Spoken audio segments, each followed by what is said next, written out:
Queridos irmãos, queridas irmãs, estamos no ar com mais um programa Espiritismo e Educação pela Web Rádio Estação da Luz, rogando ao nosso Mestre Jesus, a todos, nos abençoe em vibrações de paz e de amor, para, em mais esta edição, podermos conversar sobre a educação na visão espírita, a visão da imortalidade da alma, da reencarnação e da destinação à perfeição de todos nós. Um grande abraço a você que está nos acompanhando. E junto, também aqui, fazendo o nosso programa, Ronaldo Gomes, com a sua saudação. Muita paz, gratidão mais uma vez pelo carinho de todos, que possamos apenas, eu e Marcos, ser um intérprete da busca da verdade que vem do nosso Pai Maior, para que possamos apenas responder às nossas próprias indagações sobre a vida, sobre a educação, sobre Deus, sobre tudo, sobre nós mesmos. Que possamos, como eu disse, ser apenas um intérprete, mais nada, o que vem de cima, essa ordem toda que nós estamos aqui para assim receber. Muita paz. Muito bem. O programa de hoje traz um tema que envolve a todos aqueles que estão aí no campo da educação. Mas antes, vamos lembrar que você pode fazer a sua participação no nosso programa. Estamos aqui transmitindo ao vivo e, portanto, você pode usar aí o WhatsApp aqui da Web Rádio Estação da Luz, o canal do YouTube, estamos transmitindo ao vivo via Facebook e YouTube, para fazer a sua participação com o seu comentário e também com a sua pergunta. Bem, o tema de hoje tem por título A Educação de Quem Deve Educar.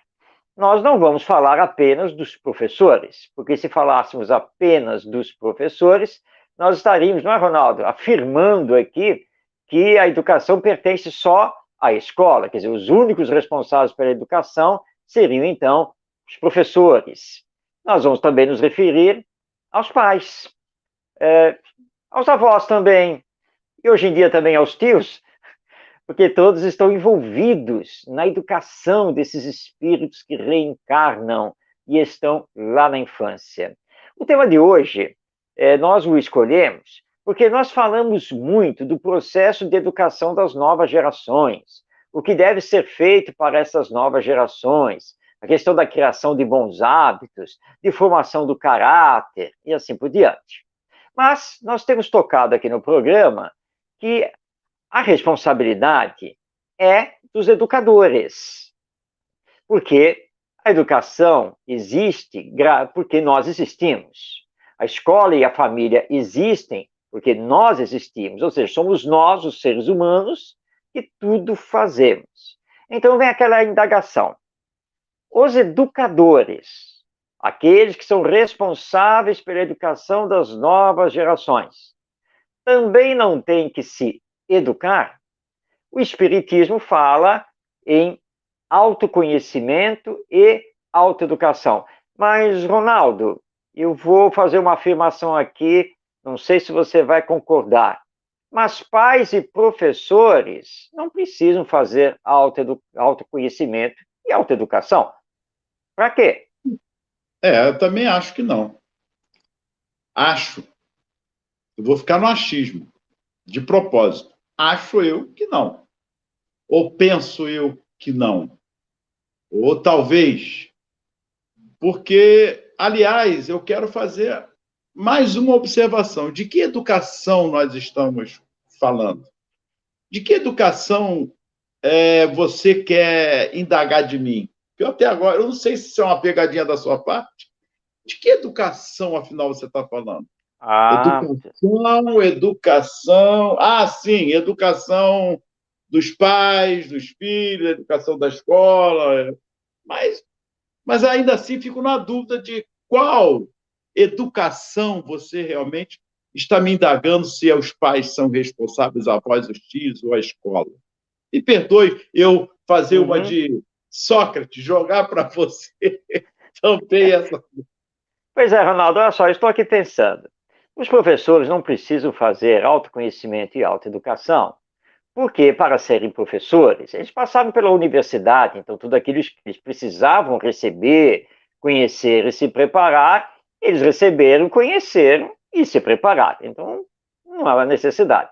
Quanto aos pais, na verdade, os pais só fazem uma parte da educação, porque a grande parte está lá com os professores, que são os profissionais formados. Então, e os pais têm mais o que fazer, eles têm a sua própria profissão, por exemplo. Então, também não precisam autoeducação, autoconhecimento. É a mesma coisa, Ronaldo. Por exemplo, no centro espírita, na evangelização espírita.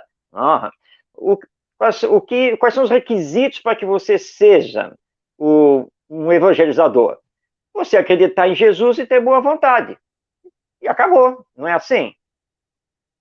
É assim? Será que é assim? Eu acho que é assim, eu penso que é assim. Marcos, essas indagações são importantes para que nós possamos. Você está colocando dois momentos dentro de uma casa espírita, como evangelizador, do que eu preciso para ser um evangelizador, e do que eu preciso para ser um educador, um professor. São coisas que parecem longe. Mas eu pergunto, de que educação, de autoeducação, de autoconhecimento você quer colocar de fato? A educação, por exemplo, a matemática, português, a física, mais longe, a química, da formação instrutiva, instrução. Eu não sei, eu não sei se é uma pegadinha que você quer ver. Eu, mais uma vez, jogo para você. Ou é educação moral, acho que assusta, porque moral assusta. A moral ou das regras do bem proceder. Que educação, de fato, Marcos, você hoje quer colocar na nossa transmissão, no nosso programa? Seja Muito sincero. bem. Muito bem. Realmente, nós estamos iniciando o programa com uma pegadinha. Claro, para você que está aí também nos assistindo, nos acompanhando. Ora, se os espíritos proclamam o tempo todo que nós precisamos fazer autoconhecimento e autoeducação, é óbvio que os educadores, sejam professores, sejam pais, sejam evangelizadores, também têm que fazer. Ninguém é isento disso. Mas por que fazer autoconhecimento? Vamos começar por aí. Bem, nós precisamos responder aquela pergunta básica e mais importantíssima. Quer dizer, quem sou? Quem sou? Essa pergunta é da máxima importância. Bom, eu sou um corpo pensante através dos neurônios que nasceu um dia e vai morrer e se extinguir, acabar num determinado dia? Pode ser. Aliás, lembrar aqui um vídeo que está circulando pela internet do Mário Sérgio Cortella, esse nosso grande professor e filósofo aqui brasileiro, e perguntaram para ele, né, essa questão da morte, porque um dia nós vamos morrer, e ele falava com muita propriedade, disse, bom, sim, é verdade, tem toda a razão, um dia nós vamos morrer, mas quantos dias tem antes de chegar esse dia que nós vamos morrer? Então, como tem muitos dias antes de chegar esse um dia que nós vamos morrer, vamos tratar então de viver bem todos esses dias que antecedem esse um dia que é fatal e que nós vamos morrer. E o que nós vamos fazer nesses outros dias que nós temos pela frente? Autoconhecimento, saber quem somos e o que estamos fazendo aqui. E, aliás, isso o Espiritismo nos dá. Bom, quem sou? Sou uma alma imortal, presentemente reencarnada. O que eu estou fazendo aqui? Estou dando continuidade ao meu progresso moral e intelectual. Epa, agora pegou, não é, Ronaldo? Porque se eu estou aqui para fazer isso, quer dizer que a autoeducação está nesse processo, porque é o meu desenvolvimento. Mas aí você disse, Ronaldo, que falar em educação moral pesa, não é? Mas nós espíritas não temos como escapar a isso. Porque a grande questão não é aprender tudo de matemática. Aliás, deixa eu contar aqui para todo mundo para ilustrar hoje. Tá? portão aqui de casa é um portão automático. E a fechadura elétrica começou a dar defeito aqui, e você vai lá fechar o portão e não quer fechar. Aí você tem que ter lá o macete para finalmente a lingueta fechar. E eu falei assim, quer saber de uma coisa? Eu vou tentar resolver isso, mas eu não sei nada de fechadura elétrica. Mas no YouTube eu vou achar quem explica. Eu fui lá no YouTube, achei uma dezena de vídeos de pessoas que destrincham a fechadura por dentro e explicam o que acontece e deixa de acontecer, como é que é e o que tem que fazer. Eu aprendi. Não vou dizer que eu vou consertar a fechadura, mas que eu aprendi. Tá? Mas não é disso que nós estamos falando. Por mais, por mais terremoto que provoque, às vezes, em nós, mas, Ronaldo, educação moral, não é? Perfeito. E aí é que entra a grande indagação da sociedade. Porque muitos falam assim: tem que acabar logo com esses políticos, acabar com isso tudo, tirar todo mundo e botar outros. Mas de que outros nós estamos falando? Não, porque antigamente a educação era muito melhor, a coisa de 30 anos passados, 20 anos. Tá, nós estamos em 2021, se for 21, se for em 2000, 21 anos. E o que mudou? O que tem mudado, afinal? Alguns avanços tivemos. Mas e aí? Educação tecnológica, mas nós estamos falando de homens ou máquinas? Estamos falando de seres humanos, de valores humanos, que está invertido. Aliás, a discussão toda, todo mundo fala isso. Nós estamos vivendo um momento hoje de uma inversão de valores. Sim, você hoje faz alguma coisa, está na lei, mas não é ético. Não é moral, é amoral a coisa que está acontecendo. Alguém se aposenta com 40 mil e nunca compareceu como funcionário público. Mas está aposentado. Então, se a educação lá atrás fosse boa ou tivesse sido boa, hoje nós teríamos homens de bens também, ou não? Porque essa educação foi baseada em princípios bons. Mas essa geração, Marcos, está perdida. Qual geração? Ou quais gerações? Então, nós voltamos ao assunto do autoconhecimento e da autoeducação. Ainda há tempo disso? Sim, porque em todas as épocas, nós já falamos vários aqui, precursores da educação, que se baseia também na família e na escola, nessa parceria que tem que haver, juntando isso à educação moral. A moral é uma regra de bem proceder uns com os outros. Se a ética é a teoria, a moral é a prática, que nós estamos invertendo ao longo do nosso tempo. Por quê? A escola é culpada? A família é culpada? A sociedade é culpada? Ou parte da sociedade é culpada? Não há que se buscar culpados, mas sim da causa principal que a educação tem sido praticada. Esse é o meu pensamento. Que educação estamos praticando com os nossos filhos? Eu, por exemplo, nós falamos assim, meu pai, só em olhar, nós já falamos isso aqui, só em olhar, era a educação do medo ou a educação da educação pelo exemplo? De que educação, Marcos, nós podemos, então, falar aqui abertamente, então? Pois é, a educação do exemplo, a educação com ética.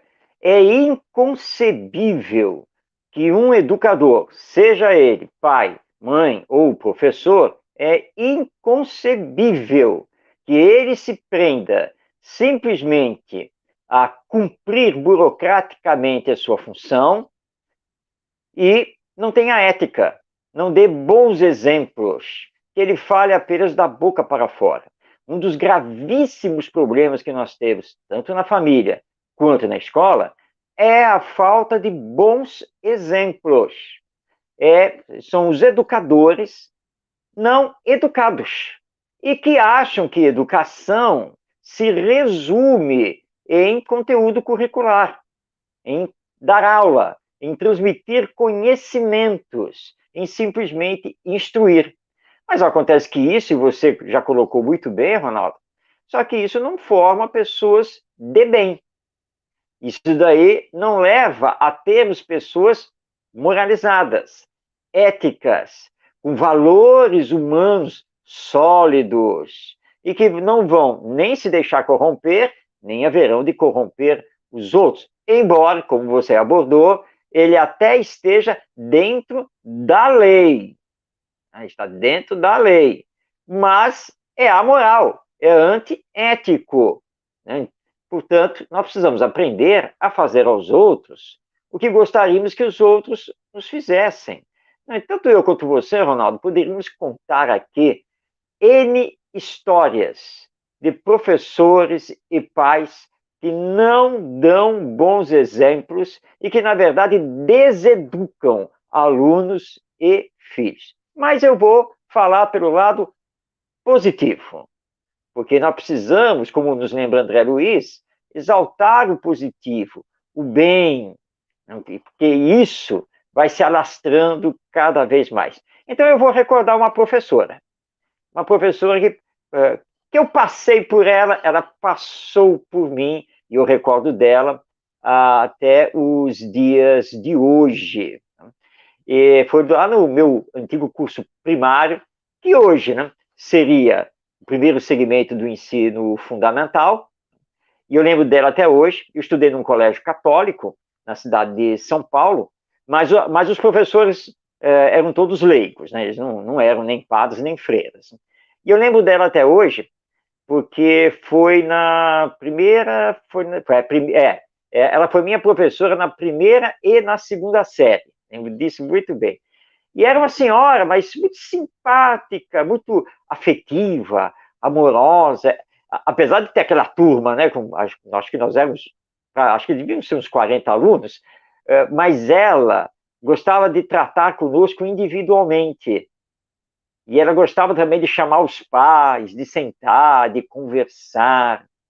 E eu nunca mais esqueci dela. Porque é a professora que marca. Então, nunca deu um grito, nunca colocou ninguém para fora de sala, nada que outros professores faziam. Então, o bom exemplo é que marca, é que faz com que você, vendo aquilo, você siga. E eu me recordo aqui entre vários professores, tive um, por exemplo, já no ensino médio, que lembro dele com muito carinho, que é o professor Walter. Ele era professor de história, mas ele não se limitava a dar as aulas de história, porque, na verdade, ele navegava pela história, pela sociologia, em verdadeiros bate-papos. As aulas eram muito dinâmicas, ricas, e onde ele estivesse e nós o encontrássemos, ele nos atendia. Fosse no pátio, na cantina, no corredor, se parássemos para perguntar alguma coisa com ele, discutir algum assunto com ele, ele atendia. Agora, nós temos outros professores que só sabem trabalhar na sala de aula, mas ele não. E assim os pais também, né? Quantos pais que nós temos aí dando realmente bons exemplos, fazendo tudo pelos seus filhos, tudo entre aspas, porque, na verdade, estão preparando eles para a vida, permitindo que eles tenham uma verdadeira autonomia. Agora, para isso, né, Ronaldo? Tanto professores quanto pais precisam se educar, não é mesmo? Pois é, aí é que entra esse aspecto. Por exemplo, uma coisa boba que acontece, a criança vem, chega da escola e está lá com material que não lhe pertence. O pai, primeiro momento, a mãe, vai falar o quê? Você pega as coisas dos outros. Não, peraí, calma. Não vamos já criar um rótulo, dizer que a criança roubou ou fez isso. Esse material lhe pertence. Conversar com a criança, saber por que ela pegou. Porque, enquanto criança, ainda tem aquela coisa do ego, aquela coisa, né, do egocentrismo. Isso faz parte do processo. Minha filha, vamos devolver. Amanhã eu quero que você devolva. Faz aqui um bilhetinho com a sua própria mão. Então, senão eu vou com você. E quero que a professora escreva aqui observação que foi devolvido, pede desculpa e tal. Pronto, acabou o assunto. A criança que está brincando com a outra, aí a criança, de repente, isso eu já vi, criança de 3 anos, 4 anos brincando, aí nos órgãos genitais brincando. Aí a mãe já vê, esse garoto é pervertido, tirou o garoto dali, saca? Eu falei, gente, pelo amor de Deus, a perversão está onde? Porque justamente o que você colocou do autoconhecimento. Será que não sou eu que estou vendo a maldade, uma maldade ali naquele momento? Então, isso é um processo de educação. E você cria numa criança, a criança não sabe nem por que está sendo, o que houve de fato, ela não tem essa percepção, essa noção de nada de maldade. São Verdade, descobertas. Renato. Eu estou colocando dois momentos de uma educação que vem lá de trás, que quando chega a fase da pré-adolescência adulta, vem alguns problemas que lá atrás eles ficaram registrados de uma má educação, má preparação, de fato, na condução da vida dessa criança. E você sabe, Ronaldo, vou dar um exemplo aqui, esse já acontecido na escola, né? Você deu exemplos aí dos pais, muito bons os exemplos. Aí, uma professora entrou lá na sala da coordenação, bufando. Gente, olha só, fui no banheiro agora, e sabe o que é que estava lá jogado dentro do vaso sanitário? Olha aqui, ó, eu até recolhi, peguei aqui, ó, uma caneta e um lápis. A gente, no maior esforço aqui, que não sei o quê, só pode ser da turma tal ali, porque eles estavam transitando, alguns deles, umas meninas foram no banheiro, e não sei o quê. Calma. Ou seja, tem aluna jogando material fora. Tá. Bom, ela foi lá, exigiu falar com a turma, que não sei o quê, deitou o sermão. Quem foi que jogou esse lápis, essa caneta no vaso sanitário? Aí a menina lá falou assim, professora, ninguém jogou, não.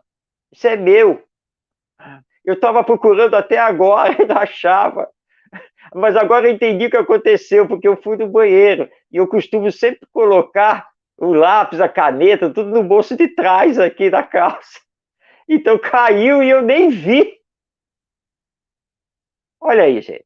Onde está a maldade? O maldar a situação.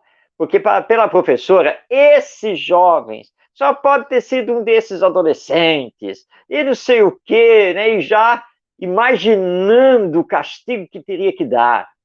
Foi um simples acidente. Nada mais do que isso. E no fim, a aluna agradeceu a professora por ter encontrado, né? Pois é, mas é justamente do que nós temos que. São N, são vários exemplos que nós podemos dar aqui. Mas aí que está o problema da escola e da família nessa parceria. Um pai que chega, às vezes, uma mãe que chega na escola, porque o pai foi chamado, a mãe chega. Eu quero saber o que, houve com o meu filho. Calma, bom dia, senhora. Bom dia, boa tarde. Não, já estão chamando, eu quero saber o que foi. Calma. Bom dia, boa tarde. De novo, primeiramente. Não vem com bom dia, não. Quero saber o que. Minha senhora, calma. Não é nada demais. É só para elogiar o seu filho. Aí já quebra.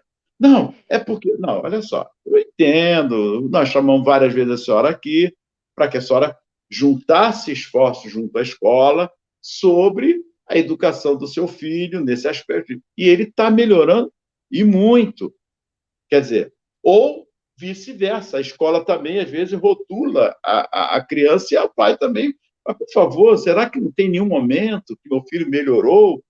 Então, Marcos, são momentos e momentos. E nós sempre costumamos dizer que em educação não há receita de bolo. Mas vamos lá.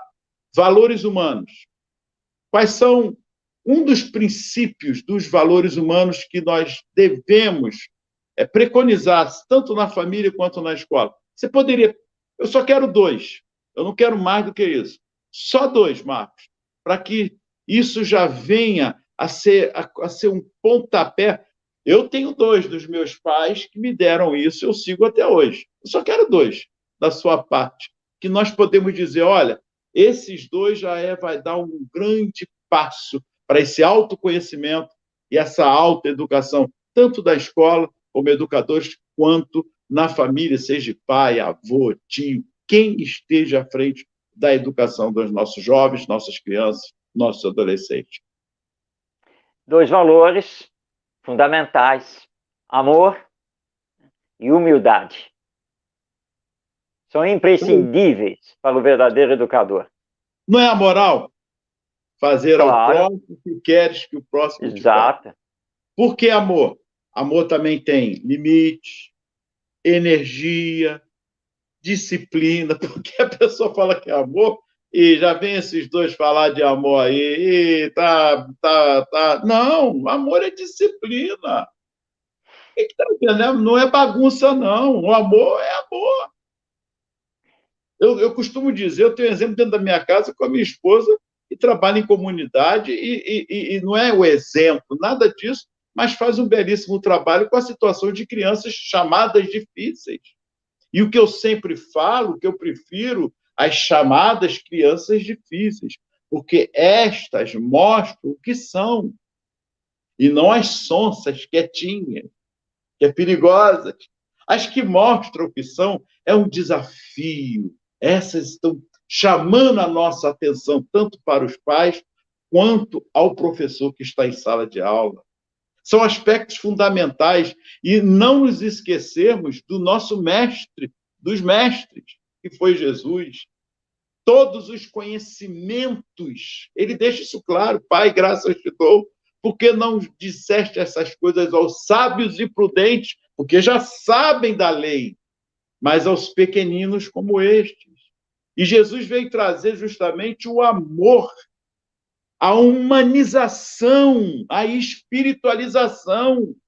Esse é o exemplo do mestre em toda a sua vida, com conhecimento de autoconhecimento e a autoeducação. O mestre pegou 12 homens e os transformou. Você sabe lá o que é isso? Transformou em homens mais espiritualizados, mais humanos, e veio trazer isso para todos nós. Pedro, embainha tua espada. O que eu tenho ensinado com você até hoje? É pela força que vamos conseguir alguma coisa?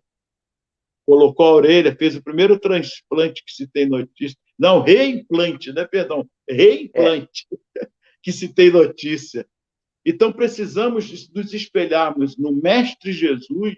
O que Jesus faria neste momento?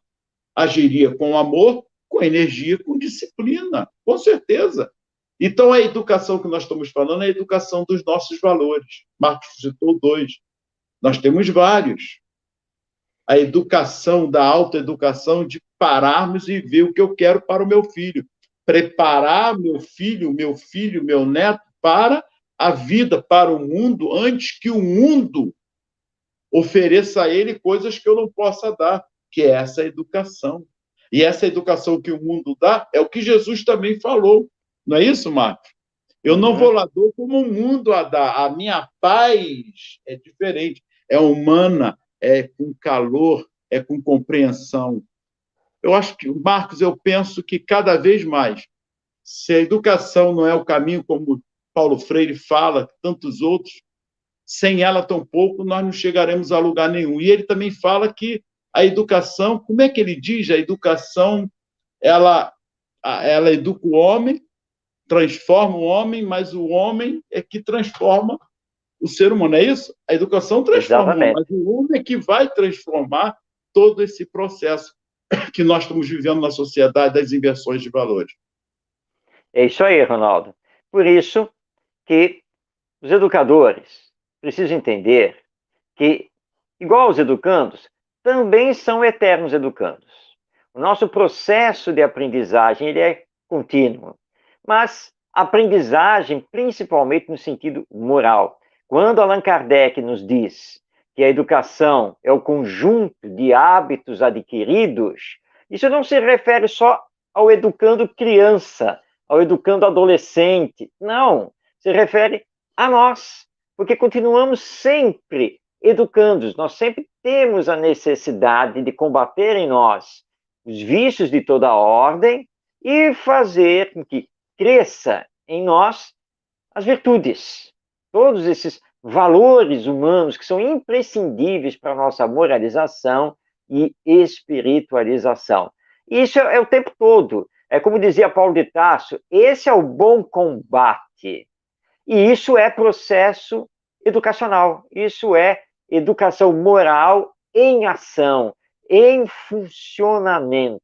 Então, que pais, avós, tios, professores, pedagogos, enfim, educadores, de uma forma geral, entendam, claro, sim, precisam crescer sempre em conhecimento, mas muito mais do que isso, precisam se trabalhar moralmente, corrigindo as más tendências e desenvolvendo as virtudes. Aí, autoconhecimento e autoeducação estarão, então, realizando essa transformação individual e os indivíduos, as pessoas educadas, transformarão a sociedade humana. E não vamos nos esquecer disso. Por quê? Rapidinho, Marcos. A educação dá trabalho. Vamos nos lembrarmos da criança, quando nós fomos, e o que fazemos hoje quando ela tem que aprender a deixar as necessidades que faz hoje na fralda. Dá trabalho ensinar a ela. Dá trabalho ensinar a ela a sentar à mesa e começar a comer sozinha. Dá trabalho também. Dá trabalho a educação de comandar os primeiros passos, também dá trabalho.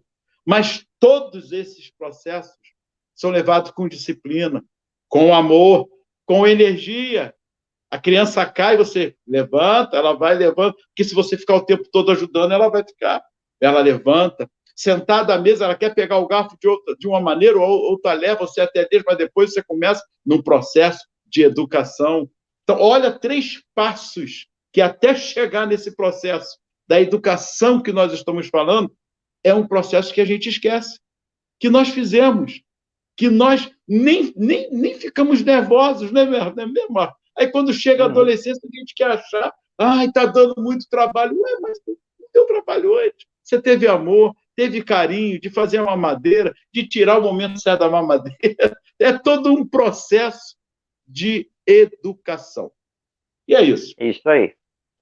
Vamos às nossas perguntas? Opa, vamos sim, vamos começar. Vamos a ela. Pedro Raul, Florianópolis. Por que, apesar do movimento espírita brasileiro ser grandioso, não encontramos escolas espíritas? Pedro, nós temos aqui realmente 2 questões de profundidade para conversarmos. Um abraço para o nosso William José, que está participando aqui. Boa noite a ele, lá de Recife. Realmente, primeiro, o movimento espírita brasileiro é realmente muito grande. Quanto a isso, nós temos que concordar. Estatísticas não oficiais, porque realmente não existe um levantamento oficial sobre isso, mas dizem de que nós teríamos aqui no Brasil em torno de 7 mil, talvez mais, talvez um pouco menos, mas em torno de 7 mil centros espíritas espalhados pelo Brasil, o que mostra uma pujança, né, uma grandeza realmente muito grande. E hoje o movimento espírita está todo organizado, ele é muito respeitado aqui no Brasil. E aí vem a sua pergunta. Mas se o espiritismo é doutrina de educação da alma imortal, que está aqui reencarnada, ou seja, todos nós, certo? Aí o movimento espírita é esse gigante. Por que os espíritas não estão à frente de escolas? Na verdade, nós temos escolas regidas pela filosofia espírita, espalhadas aqui no Brasil, mas são bem poucas mesmo. Talvez dê para contar aqui nos dedos das nossas 2 mãos. Bem, por que isso? É que, em grande parte, nós espíritas, e eu vou me colocar nisso também, nós espíritas ainda não entendemos totalmente esse viés que os espíritos superiores colocaram na codificação e que Kardec sancionou, de que o espiritismo é doutrina de educação. E muitas pessoas olham o espiritismo apenas e tão somente pela ótica do centro espírita. Mas lá no centro nós temos a evangelização, como se isso encerrasse todo o assunto educacional.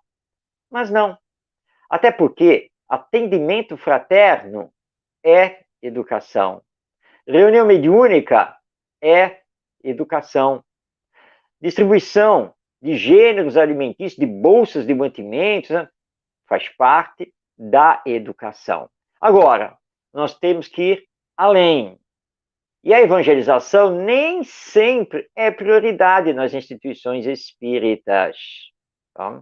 Eu que já percorri boa parte aqui do Brasil, fazendo palestras, seminários, treinamentos, etc., quantas casas espíritas, né, que eu conheci, quantas e quantas e quantas, que, embora tendo a evangelização, mas ela não é considerada uma prioridade. Não tem dependências específicas para evangelização, materiais específicos, não tem nada. E muitos diretores sequer sabem. Aliás, posso aqui relatar uma vez, e não foi só uma vez, mas uma vez conversando com o diretor do Centro Espírita, eu indaguei sobre a evangelização.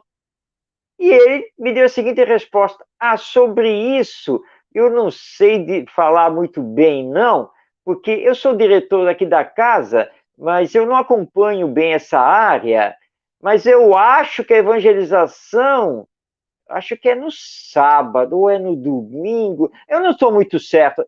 Era diretor do Centro Espírita. Ele simplesmente não sabia qual era o dia e o horário em que a evangelização da casa funcionava. Então, olha como nós estamos. E se olhamos a evangelização infanto-juvenil desse jeito, dentro do próprio Centro Espírita, como que vamos dar importância às escolas regidas pela filosofia espírita? Então, nós não chegamos nisso ainda como deveríamos já ter chego, porque as escolas estão muito necessitadas de uma visão espiritualizada da própria educação, do ensino, e o Espiritismo tem uma contribuição enorme para isso, e que Kardec compreendia, Leon Denis compreendia, Lins de Vasconcelos, Deolinda Morim, Herculano Pires, tanta gente aí que são considerados ícones do Espiritismo. Então, nós precisamos, com base neles e nos próprios espíritos superiores, nos dedicarmos muito mais à educação, inclusive escolar, porque nós precisamos influenciar as escolas com a filosofia espírita. Lembrando que a escola espírita é aquela que é regida pela filosofia espírita. Escola espírita não é aquela que vai ensinar espiritismo, e aí nós estamos confundindo as coisas. Mas realmente nós ainda precisamos dar esse passo mais à frente de adentrarmos ao sistema escolar. Muito bem. Próxima pergunta.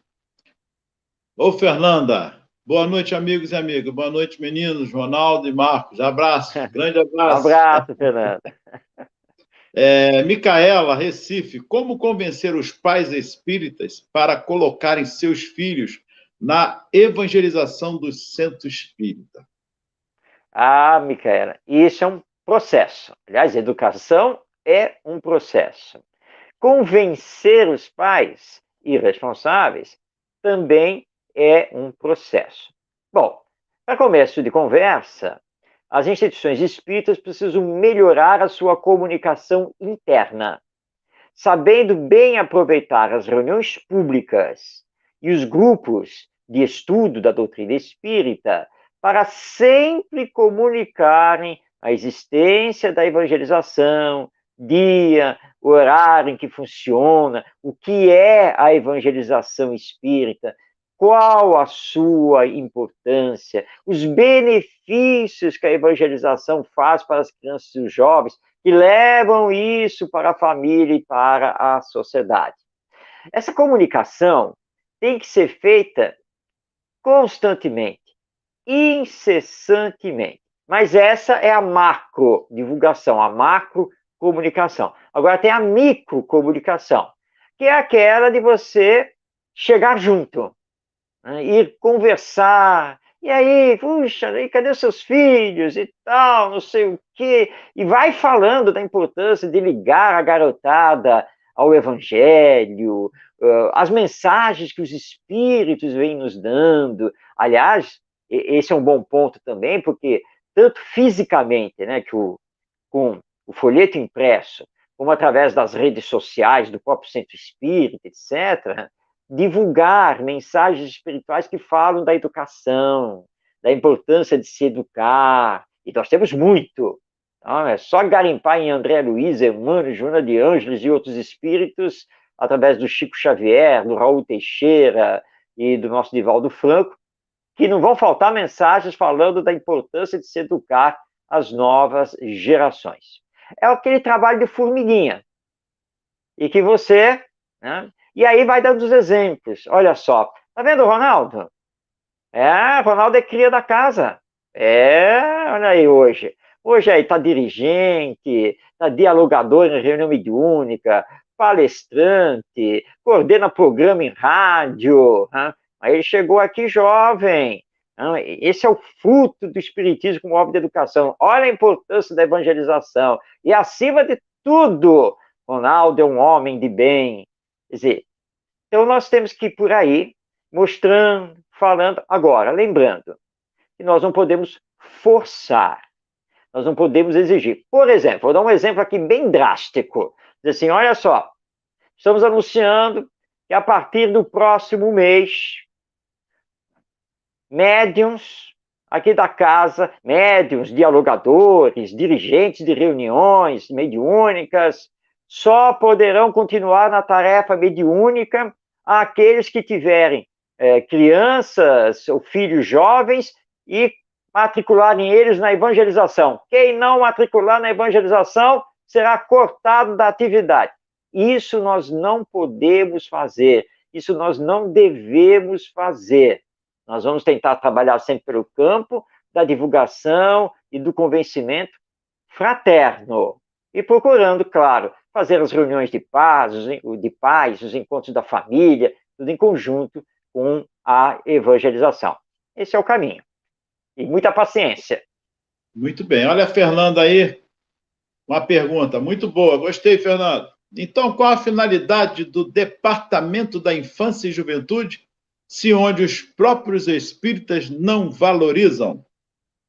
Que boa pergunta, Fernanda. Muito boa pergunta. Eis um questionamento para os dirigentes espíritas.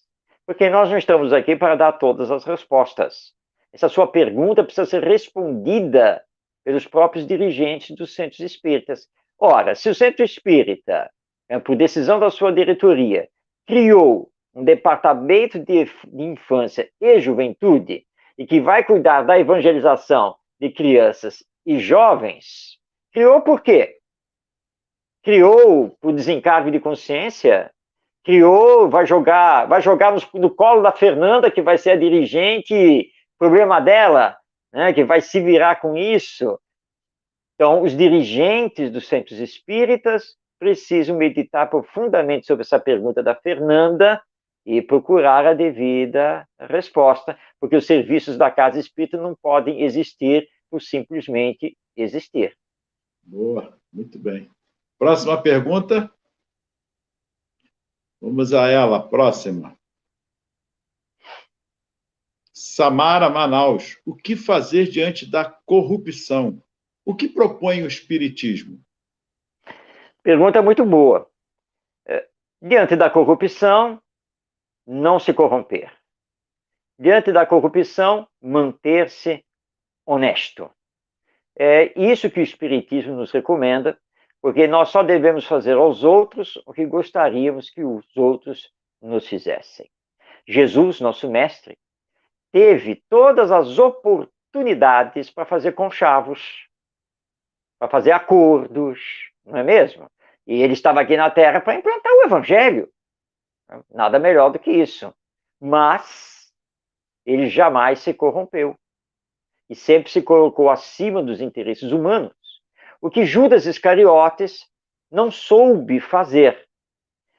Judas, que na verdade usou de muita boa fé, mas se deixou enganar pelos sinédrios, doutores da lei na época, tanto que, quando ele vê que Jesus, na verdade, é preso e vai a julgamento, e que os fariseus já tinham mancomunado para levá-lo à morte, ele tenta desfazer o acordo, devolvendo as famosas 30 moedas, que era o adiantamento do acordo, porque, segundo o acordo, Jesus seria o líder religioso, espiritual do povo judeu. Enquanto ele, Judas, demais discípulos, em conjunto com o Sinédrio, seriam os líderes políticos, administrativos. Ele, na verdade, entrou de boa fé. Mas Jesus já sabia das raposas que nós somos, da hipocrisia dos doutores da lei, e Jesus jamais se entregou. Ah, mas está vendo o que aconteceu com ele? Acabou sendo morto. Do que valeu isso? Do que valeu? Ele mudou a humanidade para antes e depois dele, porque ele se sacrificou por todos nós. Então, diante da corrupção, nós precisamos trabalhar sempre a honestidade. Nós precisamos trabalhar sempre a nossa ética e, através dos nossos bons exemplos, ensinar os nossos filhos, ensinar os nossos alunos a esse respeito, porque corrupção não se combate apenas e tão somente com leis mais severas. Não adianta. Lembrando aqui que o Ronaldo colocou no primeiro bloco do programa, nós, na próxima eleição, nós temos que mudar tudo, e para mudar tudo temos que colocar gente nova no legislativo. Tá, mas essa gente nova tem que formação moral? Que valores que regem a vida deles? Porque nas últimas eleições nós já fizemos muitas renovações aí de deputados, de senadores, de governadores, de prefeitos, e praticamente nada mudou, porque nós estamos não atacando as causas, mas tentando atacar os efeitos. E enquanto estivermos nisso, não vai ter solução. Então, sermos éticos, honestos, não nos deixarmos corromper, seguindo sempre os ensinos morais do nosso Mestre Jesus. Muito bem. Próxima pergunta. Daiane, Niterói, Rio de Janeiro. Se Jesus é o maior educador da humanidade, por que não podemos falar dele nas faculdades de pedagogia e nas escolas? Boa pergunta. Sim, para nós espíritas, Jesus é o maior educador da humanidade. Não temos nenhuma dúvida em relação a isso. Agora, Daiana, precisamos conhecer um pouquinho de história. Até o ano 325, as igrejas cristãs primitivas tinham uma organização muito simples e tinham já se espalhado, principalmente por toda a Ásia, o chamado Oriente, e também pela Europa, o chamado Ocidente, naquele contexto do Império Romano. Mas desde Nero, os cristãos vinham sofrendo perseguições. Mas apesar dessas perseguições, o cristianismo foi crescendo. Mas haviam algumas divisões em termos de interpretação de determinadas passagens do Evangelho. E havia um cisma, que era o problema da divindade de Jesus. Se Jesus, de fato, era Deus, ou provinha diretamente de Deus, ou não. Bom, o que aconteceu é que Constantino I, imperador do Império Romano, no ano 325, ele convocou um concílio, ou seja, uma reunião dos chamados bispos, os representantes das principais igrejas cristãs. Essa reunião foi feita na cidade de Niceia, que hoje fica na Turquia. E nesse concílio, entre outras coisas, eles decidiram fundar, organizar a Igreja Católica Apostólica Romana. A partir daí, a Igreja Católica, então, decretou que ela era a única representante de Jesus na Terra. Jesus passou, então, a pertencer com exclusividade à religião. Tá? E assim foi indo. Nós estamos aqui sintetizando a história, até que no ano de 1517, na Alemanha, na Catedral de Wittenberg, Martinho Lutero, que era padre católico, um sacerdote católico, revoltado com determinados dogmas, pontos da teologia católica e alguns rituais, e principalmente porque o Papa, na época, havia feito um edital em que ele autorizava os padres a venderem as indulgências para salvar as almas dos pecados. Ou seja, bastava você chegar na igreja, pagar lá dentro da tabela e seus pecados seriam limpos e você estaria salvo. Lutero se revoltou com isso e ele, então, em 1517, publica as 95 teses, em que ele faz um protesto e aí começa a reforma protestante, que vai dar, então, na igreja protestante, e aqui no Brasil nós chamamos de igreja evangélica. Os protestantes também decretaram que somente eles representavam Jesus aqui na face da terra. Então Jesus, por causa dessa história toda, ficou no campo da religião. Por isso que nós não conseguimos levar Jesus para o meio acadêmico, porque o meio acadêmico se fechou a Jesus. Não, Jesus é problema da religião. Nós não temos nada a ver com Jesus. Quem debate Jesus são os teólogos, são os sacerdotes, não a ciência, não a pedagogia, não a psicologia. Mas esse é um equívoco. E nós precisamos caminhar para introduzir o Jesus humano, o Jesus histórico, o Jesus espiritual, de fato, nas academias. E aí começarmos a olhar Jesus do ponto de vista educacional. Mas nós temos escritores, pesquisadores, pedagogos de história da educação e da pedagogia que consideram Jesus na história da educação humana. Eu acredito que com o tempo nós vamos conseguir falar mais abertamente de Jesus nas faculdades de pedagogia e nas escolas. Muito bem, Marcos. Próxima pergunta é da Fernanda. Há alguma mensagem do Espírito Pedro de Camargo Vinícius direcionado à evangelização infantil? Tem, Fernanda, tem sim. Agora, tome cuidado, tá? Porque tem um médium aí, uns 2 médiuns aí que estão publicando aí uns romances, dizendo que são ditados aí pelo Pedro de Camargo Vinícius, mas eu tenho muita reserva quanto ao conteúdo desses romances. Mas o Pedro de Camargo já se manifestou sim, tá? Ele já se manifestou através do Divaldo Franco, tem sim mensagem publicada dele, mas é pouco. Por quê?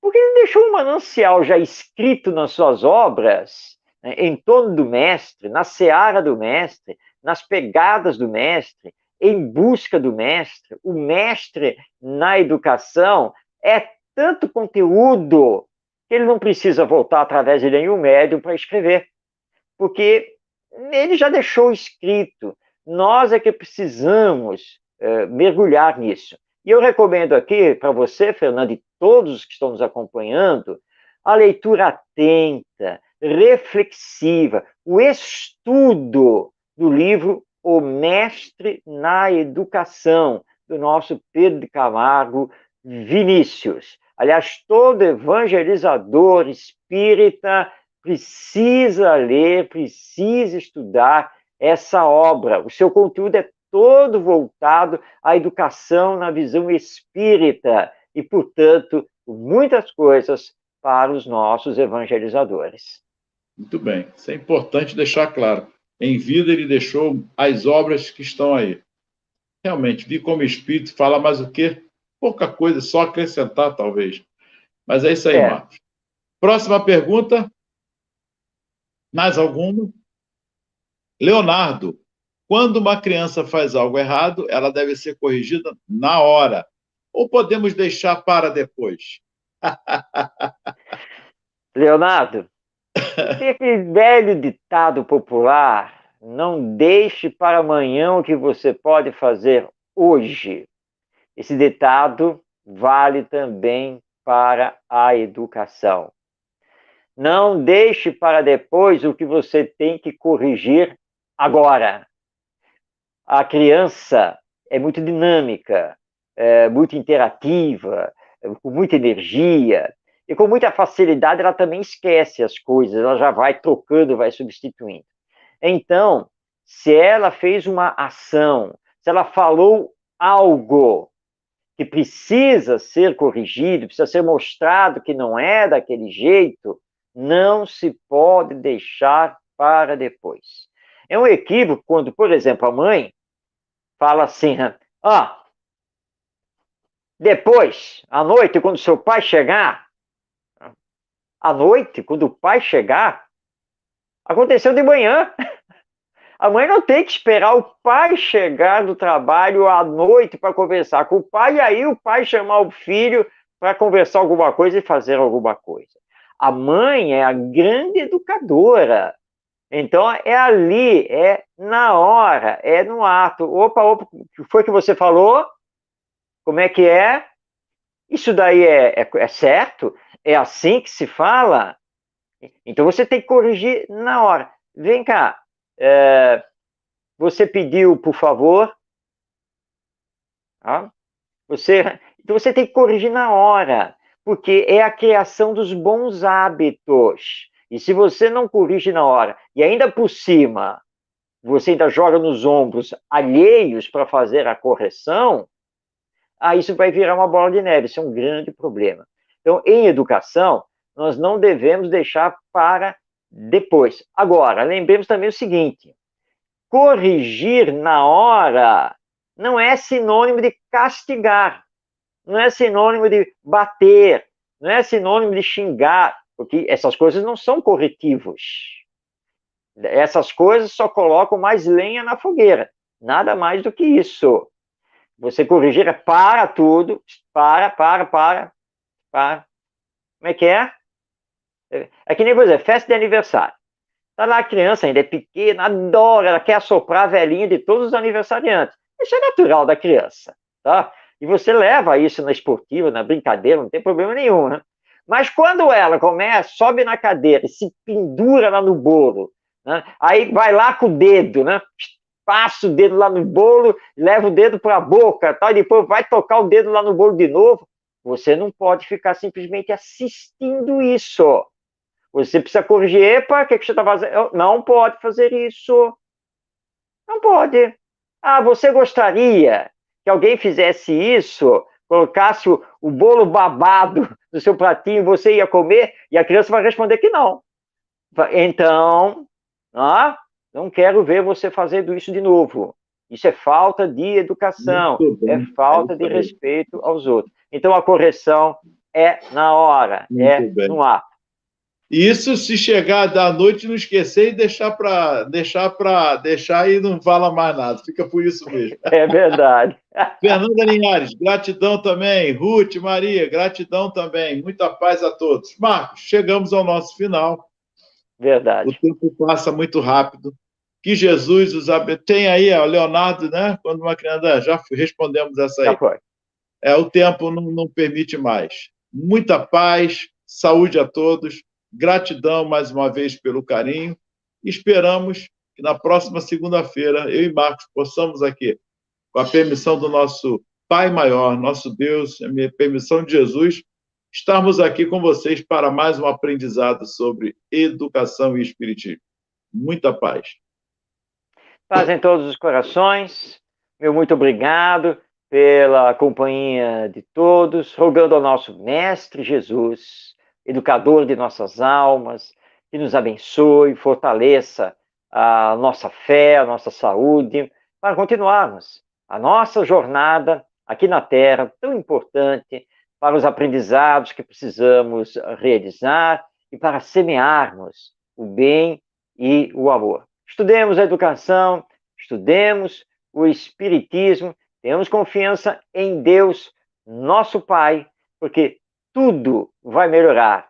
A lei é de progresso, a lei é de evolução. E, acima de tudo, se queremos um mundo melhor, eduquemo-nos.